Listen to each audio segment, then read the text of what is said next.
મિત્રો, ગીતાજીમાં લખ્યું છે કે કર્મ કર પણ ફળની આશા ના રાખીશ. આ વાત છે ને પરણેલા પુરુષોને એકદમ લાગુ પડે છે.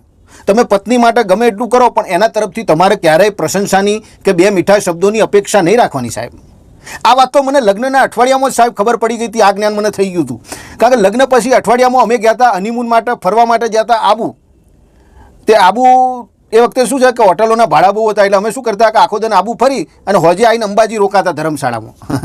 તે બીજા દિવસે જ્યારે અમે આબુથી રિટર્ન થયા ને તે રાતે 11 વાગી જતા. તે બસ ડેપોમાં ઉતર્યા તે અમે બે એકલા, પણ હારો કૂતરો બહુ હતો, કૂતરો બહુ ભસતો હતો.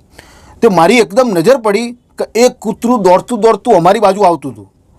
તો મેં એકદમ સ્ફૂર્તિ વાપરી અને તમારા ભાભીને ઓમ ઉચકી લીધો કે મેં કીધું કઈડા તો મારા પગમાં કઈડા પણ તમારા ભાભીને ના કઈડા. મારો ભાવ જુઓ તમે, મારો પ્રેમ જુઓ. તે કૂતરું એકદમ ફંફલાઈ ગયું અને કે આ શું થયું એકદમ. તે કૂતરું બીજું નાહી ગયું. પછી ધીમે રહીને તમારા ભાભીને મેં નીચે ઉતાર્યા. મેં કીધું હમણાં કહો તો આ મને વર્ગી પડશે એમ કે તમે મારું કેટલું ધ્યાન રાખ્યું ને અચાનક મને ઉચકી લીધી. તે સારું કર્યું એમ બે સારા શબ્દો મારી પ્રશંસા કરશે. પણ એ શું બોલી ખબર છે કે તમારે જેવો અક્કલનો ઓથવીર માણસ મેં પહેલી વખત જોયો કે કૂતરાને મારવા માટે લોકો પથરો ઉપાડે તો તમે બૈરું ઉપાડીને મારવા જતા હતા.